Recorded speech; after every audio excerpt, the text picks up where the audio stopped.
Boa noite a todos. Mais uma semana, mais uma palestra Semana Espírita, né, do Norte do Estado, uma parceria, né, com primeiro, segundo, oitavo e nono CRE. Então a gente quer cumprimentar os internautas que estão nos acompanhando neste momento, nesse evento tão importante para nós, para o movimento espírita. E eu sou o Ademir, né, Ademir Roberto Riz, coordenador do segundo CRE, que faz parte deste evento. E hoje nós temos já está conosco, a palestrante Ana Guimarães, trabalhadora do Grupo Espírita Caminho da Esperança, uma casa que tem 39 anos de existência, e ela diz que é espírita há mais de 60 anos, né? Então, é um prazer tê-la conosco, que falará o tema O Consolador em Nós. Então, para que nós possamos iniciar, vamos fazer nossa prece, né? Rogando aos amigos espirituais, em nome de Jesus, toda assistência, todo amparo, para que tudo transcorra, né, da melhor forma possível. Então, vamos fazer nossa prece. Jesus, divino amigo e companheiro, aqui reunido em teu nome estamos nós, mais uma vez, juntamente com toda a equipe falange deste movimento espírita, dessas regionais, para uma atividade importante, que é levar a mensagem consoladora do Cristo a todos que possa acompanhar e assistir. Que nos dê toda assistência, toda a paz, toda a serenidade, que inspire e ilumine a nossa palestrante da noite, para que o tema que a ser abordado possa passar para todos nós com maior clareza e simplicidade. Assim, mestre amigo, pedimos a permissão para dar por iniciada a reunião desta noite, o estudo desta noite, que assim seja. Então, nós temos, né, a nossa convidada, como eu falei anteriormente, a Ana Guimarães, então é com ela a palavra. Com a senhora Ana Guimarães. Caros amigos, internautas, espíritas, meus irmãos, é com alegria que estamos mais uma vez com os companheiros de São Mateus para um encontro de fraternidade, um encontro de amor. O barco de Simão se engrava lento, o mar da Galileia. Quando o vento impetuoso agitou seu braço enorme, desaba impiedosa a tempestade.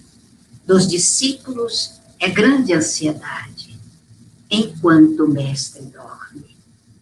Encresparam-se as ondas bruscamente, a água invade tudo de repente, e o pânico se fez na embarcação. É chamado Jesus com impaciência. Todos querem saber que providência tomará ele então. Não te importa, Senhor, que pereçamos? Não vês que aflitos todos nós estamos ante a fúria cruel da tempestade? O Rabi de Judá põe-se de pé, a todos demonstrando a sua fé, a sua autoridade. Por que ficais, meus filhos, tão aflitos? Quando tendes poderes infinitos que o Pai Celestial vos otorgou? Acaso sois mais fracos do que o vento, que sacudindo o mar neste momento vos atemorizou? Acaso a vossa fé é tão pequena, que a fúria da borrasca não serena, escutando de perto a vossa voz? O Pai nunca abandona os filhos seus. No céu, na terra, em tudo existe Deus, principalmente em nós. Jesus é essa figura extraordinária que tem acompanhado o movimento evolutivo do nosso planeta desde o instante em que buscou estas plagas ricas, lindas, para transplantar para cá a árvore do seu evangelho.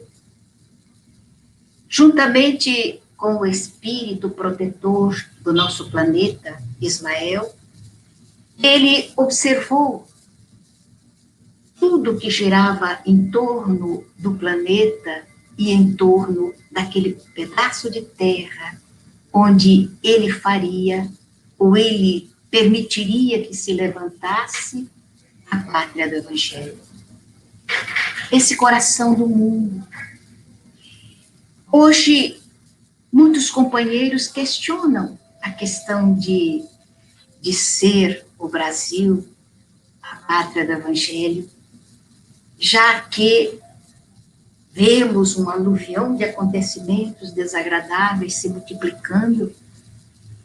Se Jesus permitiria que nessa terra para onde ele traria a árvore do Evangelho, se ele iria permitir tanto descalabro, tanta loucura, tantas paixões que atormentam a criatura humana, transformando paulatinamente o nosso país num roteiro de perturbações e de sofrimento. Uma coisa não podemos nos esquecer: estamos num mundo de provas e de expiações. Então, quando o irmão X nos traz o Brasil, coração do mundo, pátria do Evangelho, ele não quis dizer que seria um país só para as almas especiais, as almas de escola. Nada disso. Seria um país igual aos outros, e ainda com uma capacidade ímpar de receber espíritos que viriam comprometidos com o passado de erro, para aqui poder iniciar um processo diferenciado de existência e de evolução também. É a pátria do Evangelho, porque para cá viemos nós, os espíritos, já bastante comprometidos nas terras europeias, viemos para cá como recurso último para que pudéssemos iniciar o nosso processo de evolução. Comprometidos com o aspecto negativo de vida nas terras da Europa, não tínhamos condição de reencarnar naquele país para dar um impulso evolutivo. Então viemos para cá. E se acompanharmos bem a história da iniciação da nossa pátria, no seu sentido de evolução, no seu sentido de crescimento moral e espiritual, nós veremos que não está muito diferente do que era no princípio, no início, quando D. João VI pontificava ainda aqui nas terras brasileiras. O tempo era também igual aos de hoje, só com a diferença de que a população era bem menor e não havia essa facilidade de conexão entre as criaturas. A tecnologia, ainda bastante atrasada, não dava ensejo a que as notícias fossem levadas com maior velocidade, como agora. Mas a circunstância de sofrimento, a circunstância de erros, as circunstâncias de crimes eram iguais, modificando-se apenas na sua estrutura e nas possibilidades que nós temos hoje. Então, a população tem evoluído, o povo brasileiro tem crescido? Sim, tem crescido, e muito. O que ocorre é que, na proporção em que as criaturas vão evoluindo, na proporção que elas vão crescendo, também elas vão saindo do clima do mundo de provas e de expiações. Mas nessa mesma proporção, aqueles que estão saindo dos mundos primitivos estão chegando aqui e estão sofrendo o guante, a pressão dessa era tecnológica já bastante adiantada e da cultura que já foi impressa no cérebro e no coração daqueles que estão batalhando aqui para a sua evolução. Então, quando nós trouxemos o poema de José Soares Cardoso, um pequeno trecho do poema, para chamar a atenção para um aspecto da passagem em que Jesus acalma a tempestade. Normalmente, quando se discute o assunto, ou quando fala-se a respeito de Jesus acalmando a tempestade, lembramos desse poder que ele possuía de estabelecer a tranquilidade nos elementos. Afinal de contas, não poderia ser diferente, porque quem estabeleceu as leis que regem o nosso planeta foi exatamente ele, que o começou desde a época em que o Pai colocou nas suas mãos aquele bolo gigantesco de elementos em ebulição, e que ele, juntamente com a sua esfera crística, foi apaziguando até torná-lo habitável para o nosso processo de evolução.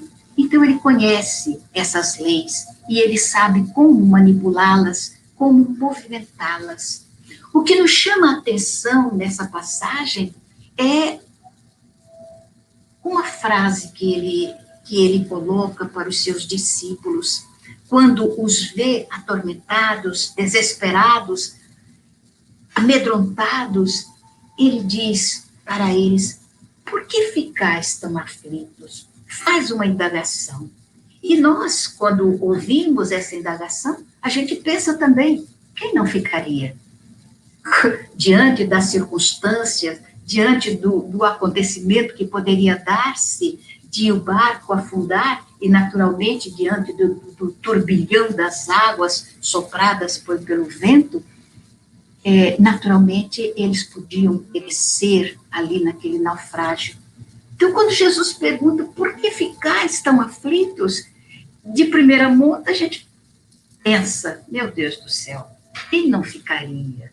Ele não, porque ele conhece as coisas muito mais do que nós, mas nós ficaríamos atormentados diante da perspectiva de afundarmos nas águas revoltas.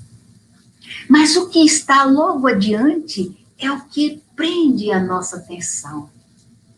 Ele diz, por que ficais tão aflitos, quando tendes poderes infinitos? É nesse aspecto que nós vamos segurar a passagem de Jesus acalmando a tempestade. Poderes infinitos. A que poder Jesus se refere? O que há de infinito em nós? Que força poderosa poderíamos ter e que é infinita em nós e que nós não sabemos onde está? Porque se descobríssemos onde se encontra esse poder infinito, quem não estaria manipulando esse poder a benefício próprio ou a benefício de outros? Não sei exatamente como é que o ser humano poderia manipular esse poder infinito. Então, nós começamos a pensar a respeito do assunto para chegarmos a uma conclusão, para chegar a um termo.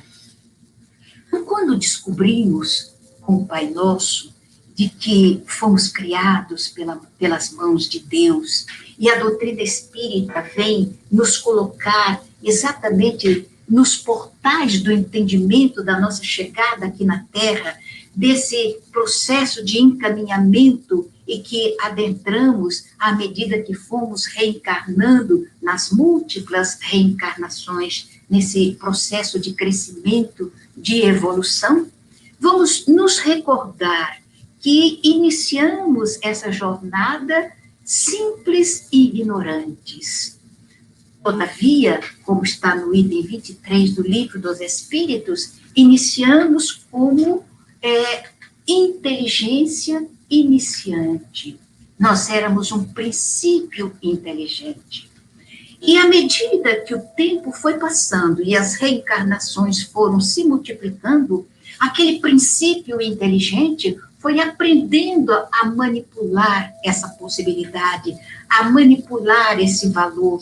E nós fomos começando a desenvolver também a capacidade de compreensão dos objetivos da vida das razões pelas quais nós aqui nos encontramos e para onde estamos nos dirigindo.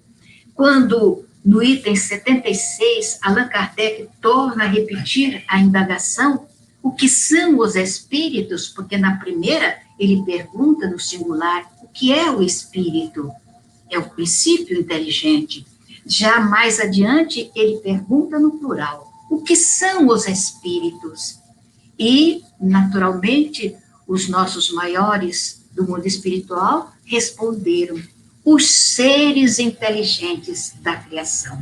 Observemos que já não somos mais um princípio inteligente, somos os seres inteligentes da criação.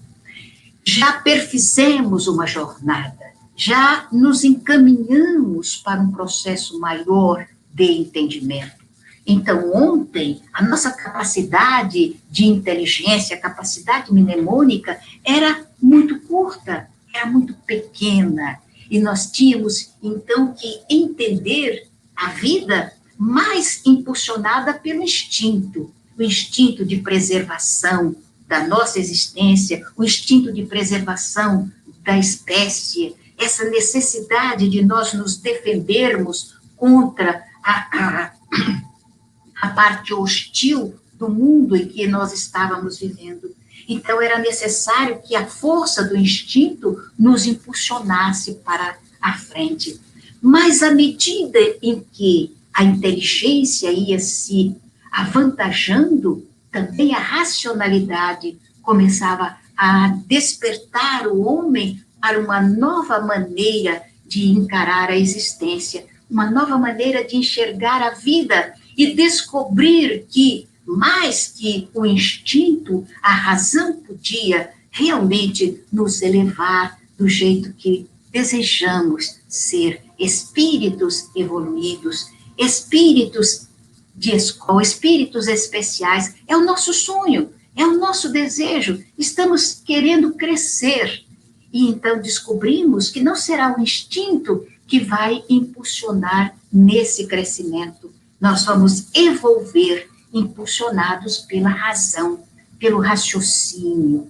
E é nessa hora que vamos nos recordar das palavras de Jesus, que vem no seu Evangelho, esperando o nosso crescimento para poder entender melhor o que ele dizia, porque o Evangelho do Senhor não veio só para 2000 anos atrás. O Evangelho acompanha a nossa evolução. 2000 anos depois, já não enxergamos as suas palavras como enxergávamos nesses séculos atrás.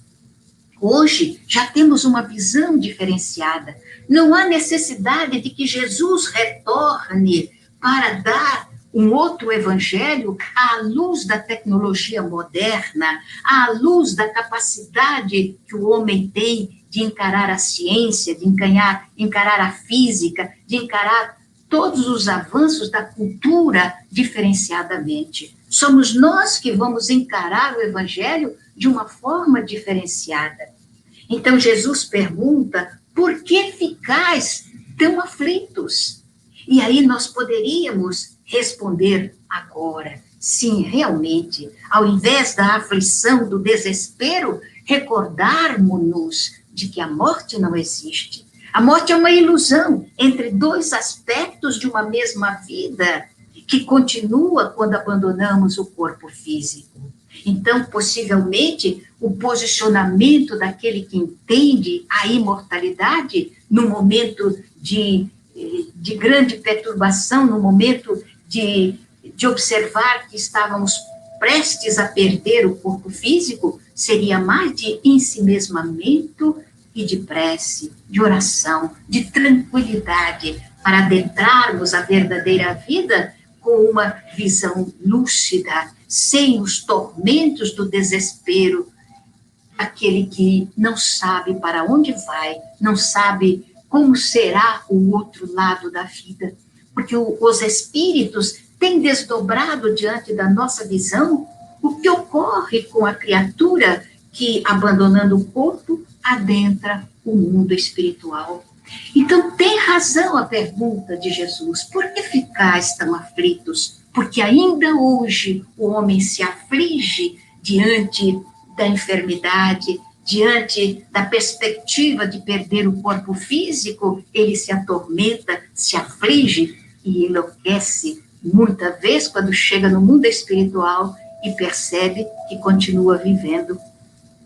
Então, a indagação tem um fundamento, mas o que vai mais adiante é que deve despertar em nós o interesse, deve despertar em nós o desejo da descoberta, de encontrar, porque ele diz, quando tendes poderes infinitos. Se ele disse isso aos discípulos lá no passado, e a mensagem dele é de eternidade, é de perfazer o caminho evolutivo do ser humano, ele diria para nós a mesma coisa. Então, a indagação que o espírita fará para si mesmo, o espírita que tem na sua mente e no seu coração a visão lúcida dos fundamentos da nossa doutrina. Deus, a imortalidade da alma, a comunicabilidade do espírito, a reencarnação e a evolução, substituindo os diversos mundos habitados. Então, essa criatura que já entendeu esses aspectos basilares da doutrina espírita, vai entender que Jesus afirmou que nós possuímos essa força, esse poder que está dentro de nós. Só que a gente não descobriu onde ele está ainda. Ainda não fomos capazes de estabelecer uma jornada para buscar esses poderes infinitos. Mas Jesus dá uma outra dica também, quando ele afirma que nós somos deuses. E tudo que ele fazia, nós poderíamos fazer também. Então, temos que descobrir essa divindade que está em nós, essa divindade que está guardada em meio ao chavascal de ignorância que ainda preside a nossa mentalidade de espíritos que estamos iniciando o nosso processo evolutivo. Estamos muito mais próximos do átomo que do arcanjo, que estamos começando a dar os primeiros passos para o entendimento da existência. E aí nós vamos trazer mais uma palavra de Jesus que vem ao encontro da nossa necessidade desse entendimento. Quando ele diz, em tudo sereis afligidos. E é verdade, é um mundo de provas e de expiações, é um mundo hostil, um mundo difícil, apesar de a bondade de Jesus tê-lo feito tão bonito, tão extraordinariamente bonito, ele é cheio também das dificuldades que vão imprimindo em nós um sentido de aflição. Então, ele diz, em tudo sereis afligido. Todavia, diz ele ainda, não aflitos. Por quê? Porque à medida que a inteligência vai ganhando uma amplitude maior, à medida que vamos nos tornando mais racionais, vamos começando a entender a aflição e vamos buscando já não nos tornarmos aflitos. Principalmente o espírita e mais ainda o médium que sabe que ele é um canal. E quando ele entra no processo de aflição, quando ele é dominado pelas paixões desequilibrantes, ele fecha esse canal e perde a capacidade de entrar em sintonia com o mundo espiritual. Então, à medida que vamos descobrindo isso, vamos descobrindo os poderes infinitos que estão conosco. O poder de nós mesmos acalmarmos o tumulto interior, acalmarmos as tempestades que rugem dentro de nós. Quando vamos aprendendo a disciplinar as nossas emoções para conquistar as virtudes, que são as bênçãos de Deus, que Ele colocou para que nós pudéssemos pensar em termos de sermos felizes e de tornarmos este mundo mais feliz. Então, à medida que eu vou trabalhando a tempestade que existe dentro de mim e que pode eclodir a qualquer instante e que pode rugir como a tempestade no mar da Galileia, como acontece quase que normalmente nos lares, quando as pessoas não têm a paciência de compreender o seu parceiro, a sua parceira, os seus filhos, e se atormentam, transformando, então, o lar em um mar tempestuoso, onde as criaturas gritam e esbravejam, esquecendo que o lar deve ser o reduto do guerreiro, o templo da paz para as almas que estão buscando o sentido evolucional da vida. E aí a gente esquece que somos filhos de Deus, e nos esquecemos que somos divindades também, nos tormentos das paixões desequilibrantes. Aí então, quando começamos a raciocinar nesses termos e começamos a estabelecer disciplina dentro de nós, porque é tão fácil para o ser humano disciplinar os outros, disciplinar o filho, disciplinar o marido, disciplinar a esposa, o cachorro, o gato. O rato não, eu ia falar o rato também, mas ele não. A gente não consegue disciplinar o rato. Mas nós vamos disciplinando as coisas e esquecemos que o projeto maior nosso aqui na Terra é da autodisciplina. Eu me disciplinar. E essa disciplina deve começar principalmente pela voz. Nós temos a bênção de poder articular palavras e podemos transformar essa articulação em alguma coisa empreendedora, em alguma coisa que acalma, que protege, que anima, que torna feliz as criaturas. Todavia, nos esquecemos disso.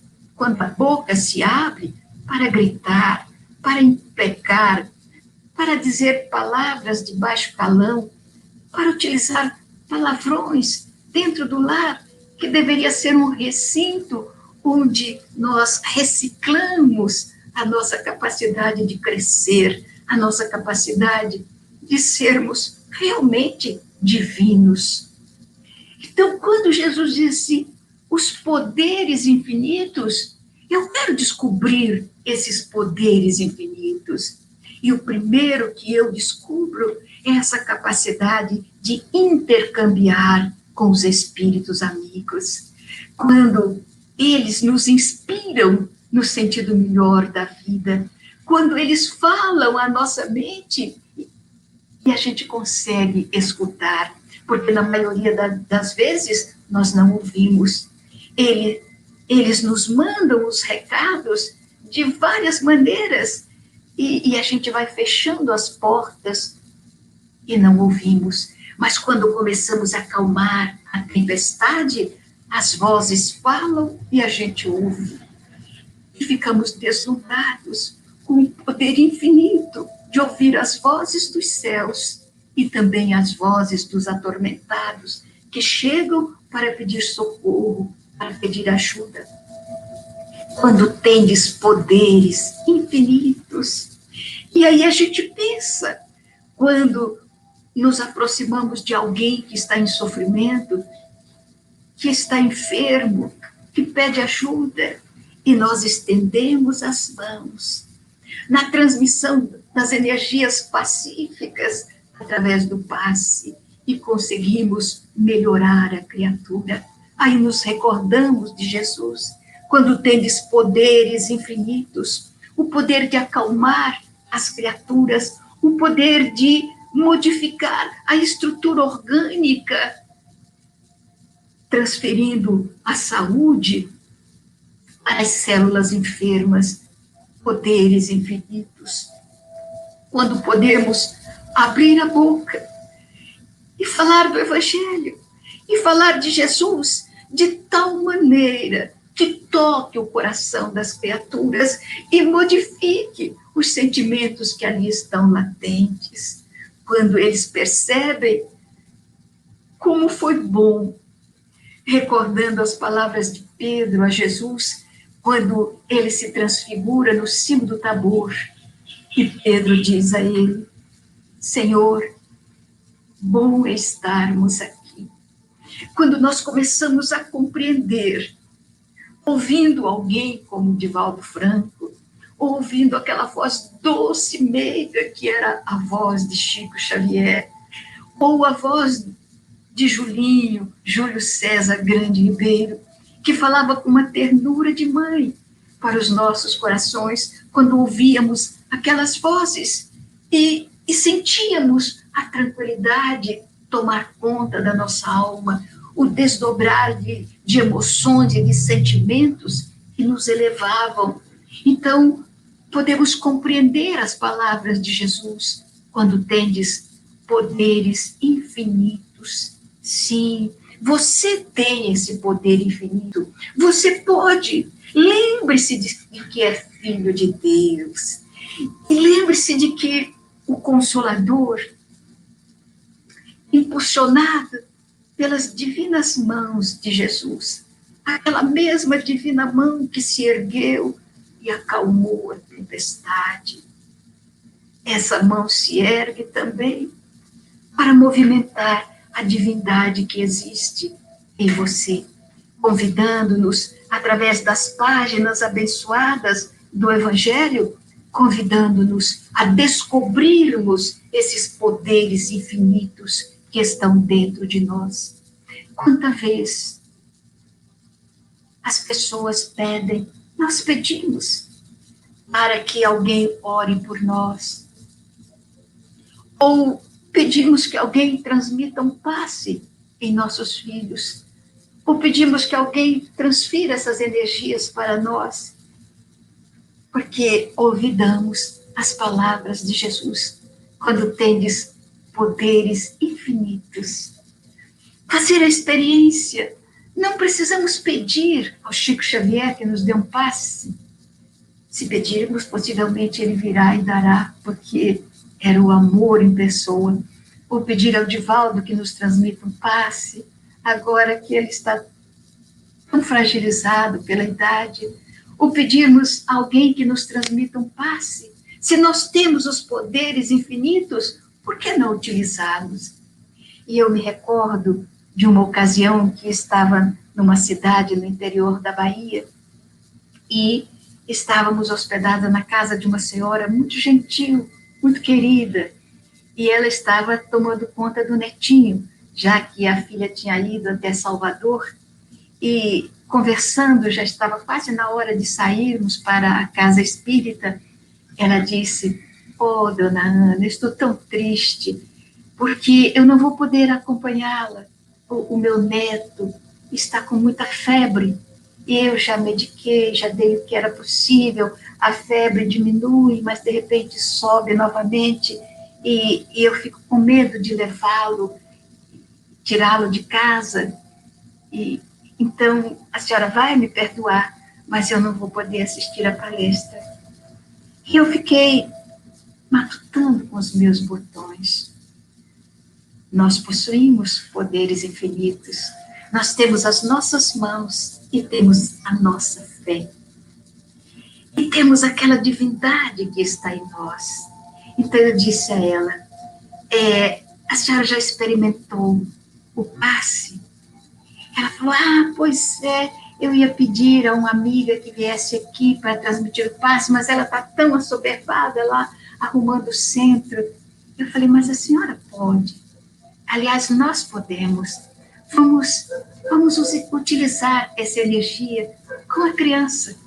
Nós vamos agora fazer uma prece, transmitir o passe e vamos aguardar 10 a 15 minutos para ver o que ocorre. Aí fomos e realmente a febre estava alta. Então ela começou a orar. A avózinha, olhando o netinho que estava queimando de febre, ela começou a chorar, e a prece foi tomando um sentido de tamanha ternura, de tamanha vontade de ajudar. E então estendemos as mãos sobre a criança e nos engolfamos naquela prece que saía do coração, uma prece cheia de ternura, e a emoção foi tomando conta à medida que nós suplicávamos aos espíritos amigos que utilizassem das nossas mãos a benefício daquela criança. Terminamos a prece, sentamos, o copinho d'água estava do lado e aguardamos um pouco. 10, 15 minutos, retornamos no quarto. A criança estava ressonando tranquilamente e o suor porejava da sua testa.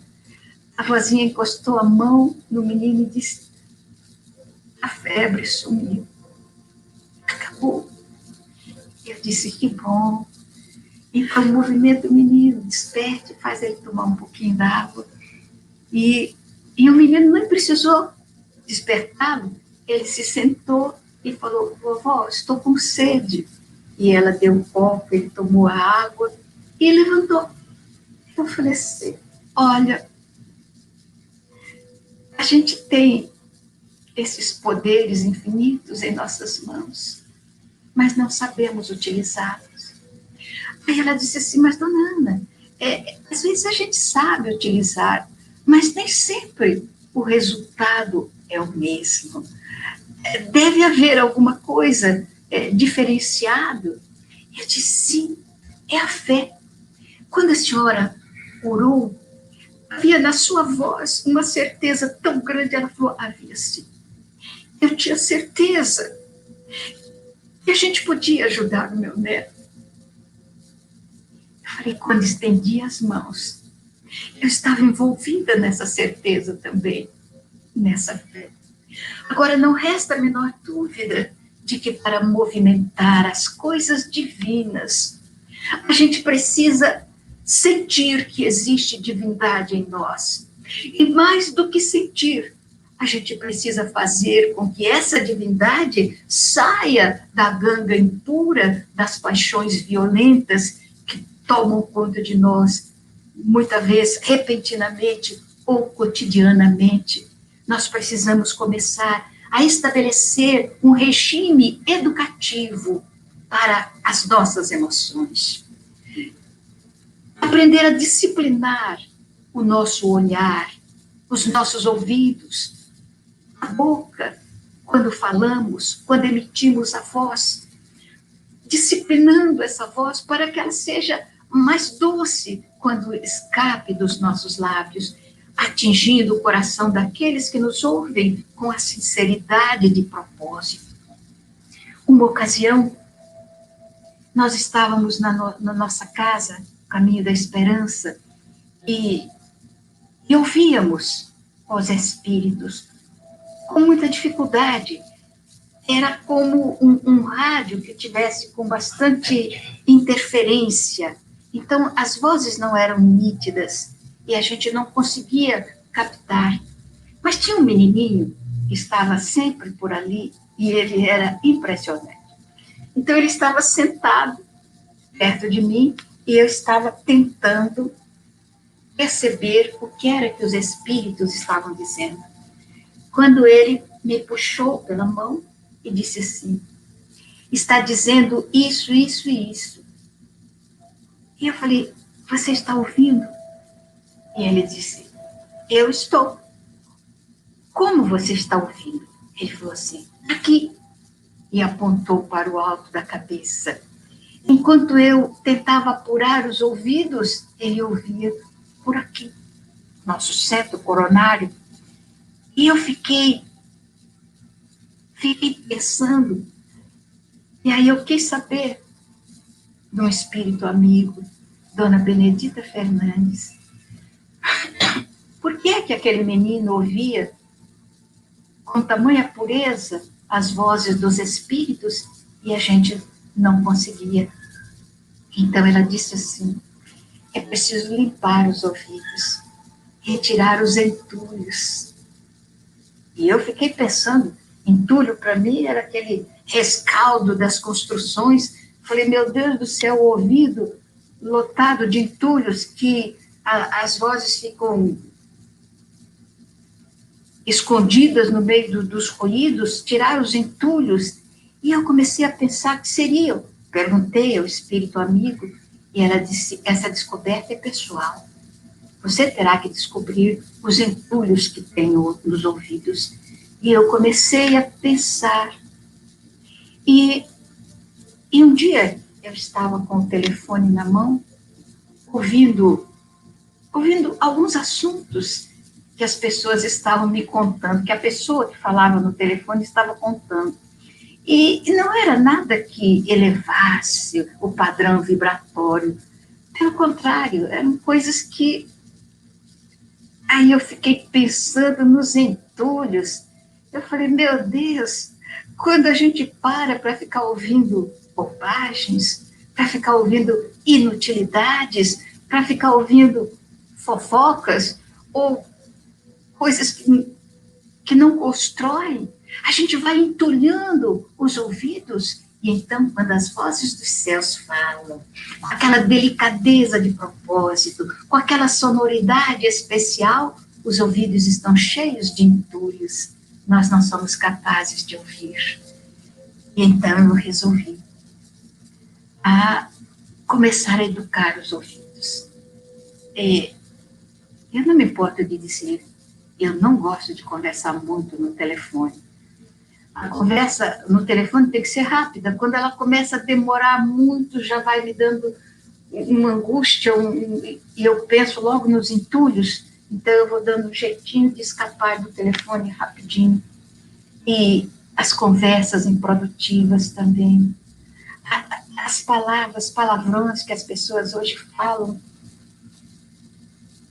na maior tranquilidade, sem pensar que elas têm uma vibração, que quando elas saem da boca, elas já deixam na boca aquelas vibrações negativas e pesadas. Então, a pessoa que tem o costume de utilizar essas palavras desagradáveis, elas têm facilidade para gritar, para xingar, para destruir a paz dos outros, porque as cordas vocais estão trabalhadas nesse sentido.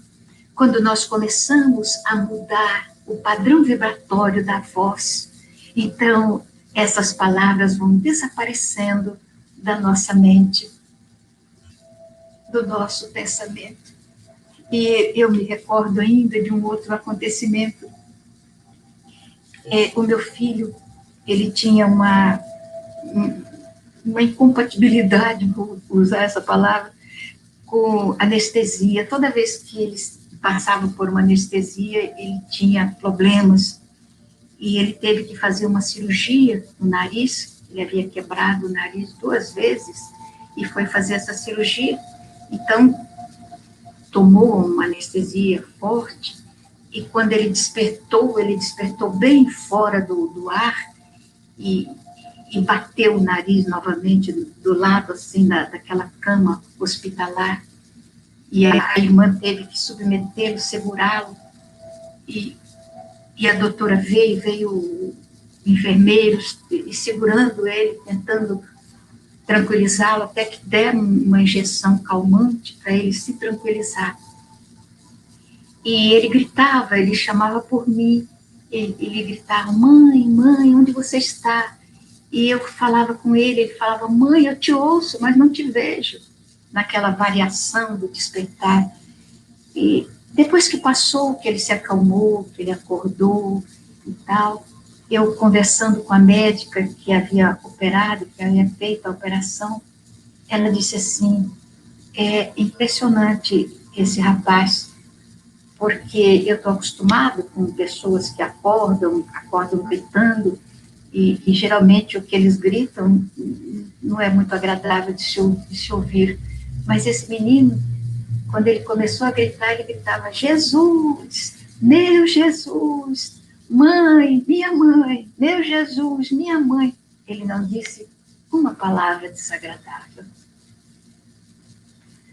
A gente vai amoldando, vai educando.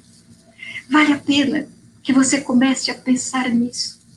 Cada vez que uma palavra indelicada, uma palavra desagradável escapa da sua boca, deixa o resquício. Mas quando você fala dentro de casa, bate na parede e permanece.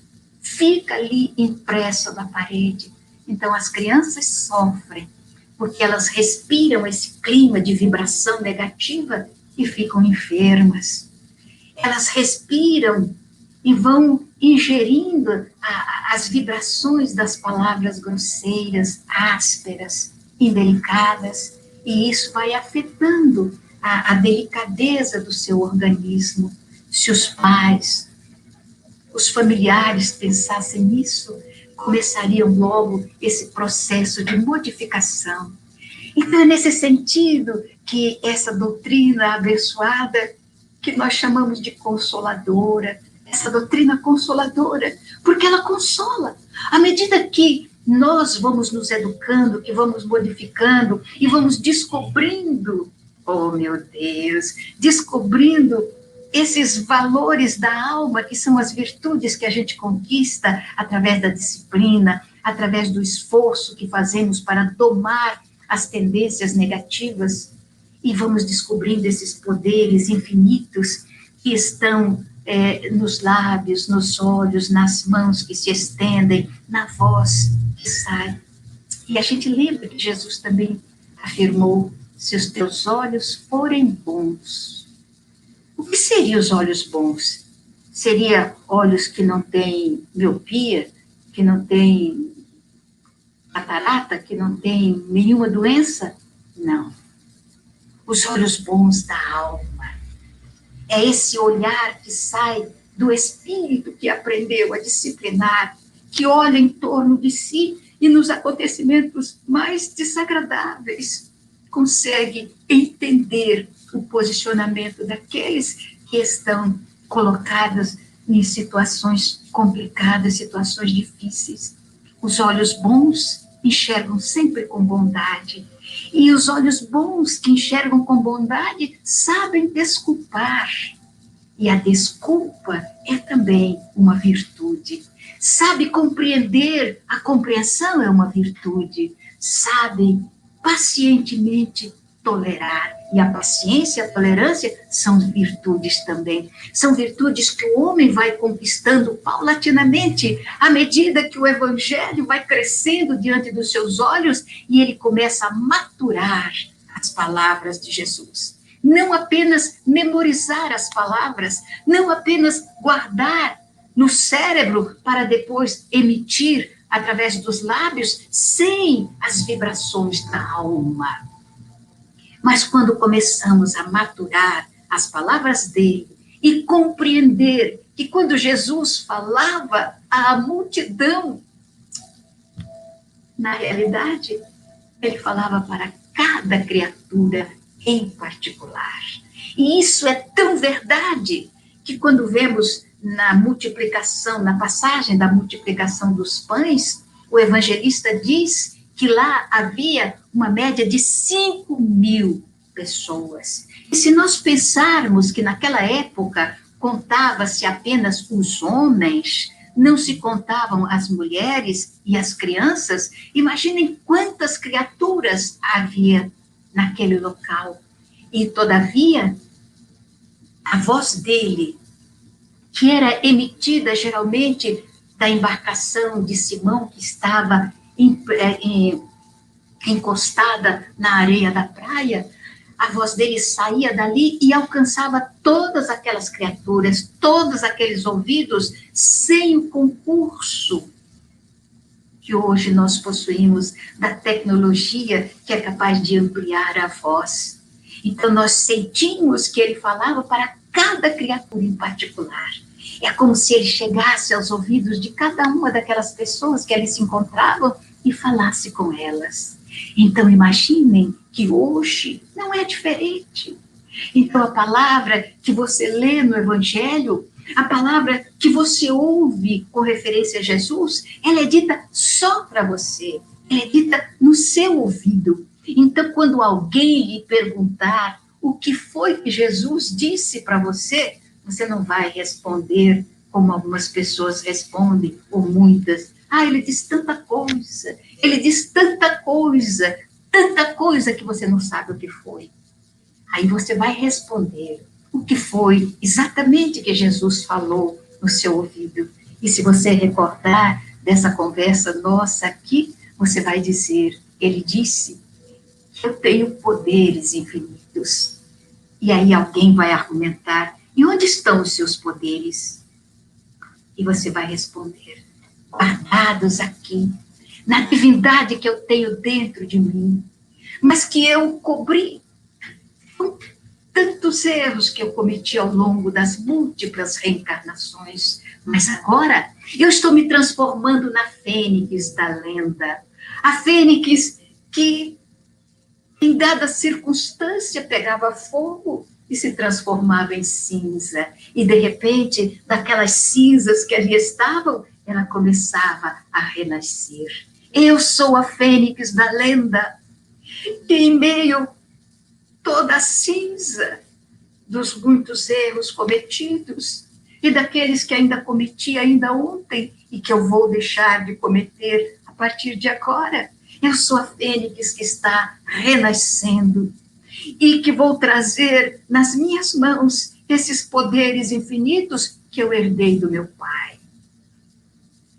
O meu pai, que é o seu pai também, que é o nosso pai, que é Deus, o nosso Criador. Então, esses poderes infinitos que nós trazemos dentro de nós, que é uma herança de Deus, herança divina. Quando Jesus diz que nós somos deuses, que tudo que ele fez nós poderemos fazer, sim, poderemos sim. Vai demorar um pouco. Mas quando a gente via Swami Satya Sai Baba movimentar as mãos assim, e das suas mãos saírem as cinzas em quantidade. Do nada, ele ia apenas movimentando as mãos e o vibhuti, a cinza que saía das suas mãos, fazia montes no chão. Aquelas cinzas perfumadas que muitos colocavam na boca, outros passavam na testa e muitos levavam para casa. Saíam das mãos dele. Ou então, quando ele movimentava as suas mãos nos leitos vazios dos rios e retiravam de lá aquilo que ele chamava de lingam, que muitas vezes era uma estatueta ou algo na forma de um ovo em ouro, e ele retirava da terra com o movimento das suas mãos. Ou como eu vi, eu estava presente, aquela porção de pessoas sentadas em cadeira de rodas, pessoas que não movimentavam as pernas, e ele ia passando em meio à multidão e viu as pessoas, os cadeirantes, e então ele olhou para uma menina que deveria ter os seus 15 anos e disse a ela, vem. Ela olhou para ele, assombrada, e o pai que segurava a cadeira disse, ela é paralítica. Ele sorriu e tornou a dizer, vem. Então o pai tentou ajudar a menina a se levantar, mas ele disse, não, deixa, vem. E todos nós assistimos a menina, no esforço extraordinário, posicionar as mãos na cadeira e tentar ajeitar os pés que já estavam deformados, porque ela nunca tinha usado aqueles pés, mas ela foi tentando apoiá-lo no chão e foi fazendo aquele esforço para levantar o corpo naquelas pernas que a gente percebia que nunca tinham sido utilizadas. Ela se ergueu e em passos trôpegos ela deu uns 10 ou 15 passos até alcançar os braços de Swami e ele a abraçou. Ela andou, ela chorava e nós chorávamos também, todos nós. E aí a voz de Jesus, tudo que eu faço, vós podeis fazer.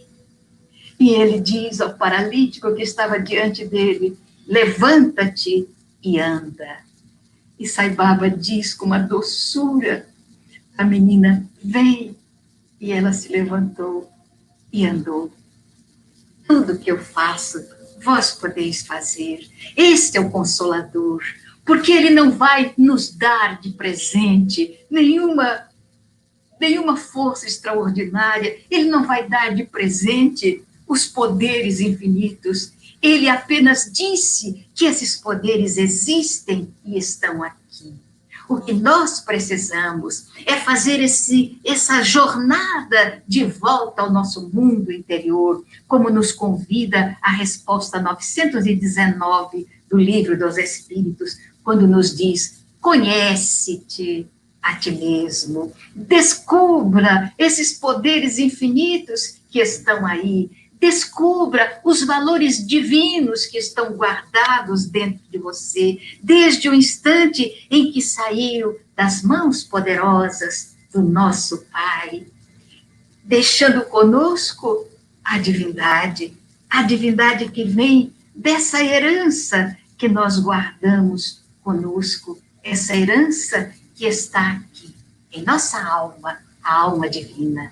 Sois deuses. Esse é o Consolador que diz que você não precisa pedir, você precisa buscar aquilo que está dentro de você.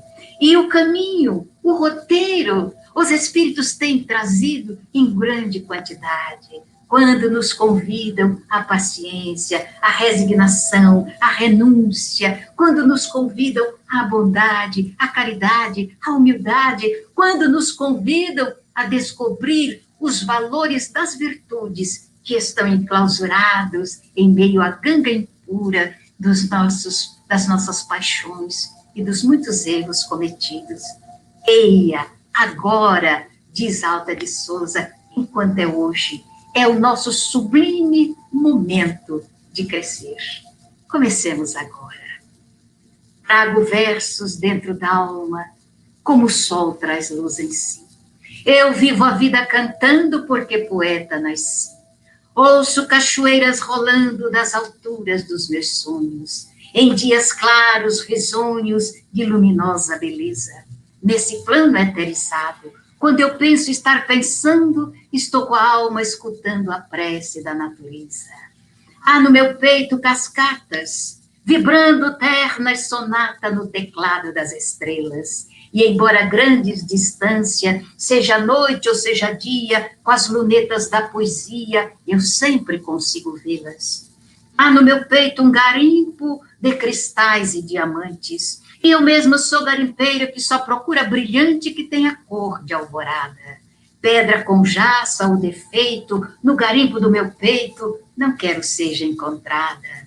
Niágaras, Paulo Afonsos, Sete Quedas, Iguaçus, cataratando os meus sonhos a quedas d'águas à luz.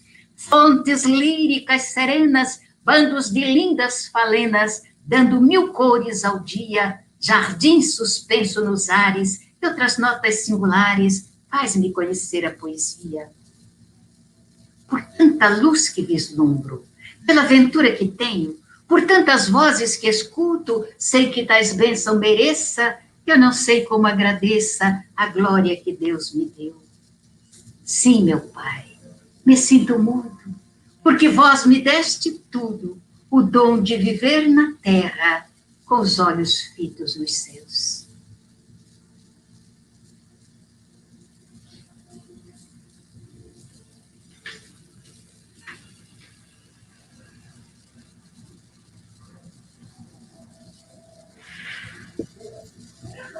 Ana Guimarães, que prazer ouvi-la, essa voz suave, que é um bálsamo para nossa alma, nosso ser. Então, nós estamos muito agradecidos, né, em nome do primeiro, segundo CRE, por ouvi-la, né, essa mensagem tão consoladora. Então, muito obrigado, né? Esperamos em outros eventos contar com a senhora, porque é muito bom, muito gostoso ouvir. E também agradecemos os internautas, né, que estão nos acompanhando neste momento, que nos acompanham desde o início, por este evento. E quero deixar aqui um convite para que amanhã, né, amanhã é o encerramento da nossa primeira Semana Espírita do norte do estado do Espírito Santo, né, onde nós teremos Arthur Valadares com o tema Jesus, acalma as tempestades. Então, todos estão convidados novamente para amanhã assistir conosco, né? Mais uma sublime mensagem que leva o Evangelho de Jesus.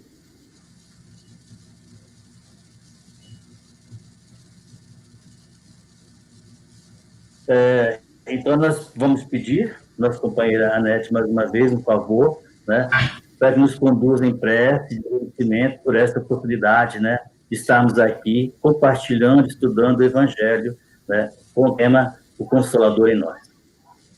Anete. Oremos. Senhor Jesus, divino amigo, que tem acompanhado o nosso processo evolutivo há tantos séculos, milênios, esperando que cada uma das tuas ovelhas cresça, aprenda e desenvolva dentro da alma as perspectivas do bem, da felicidade.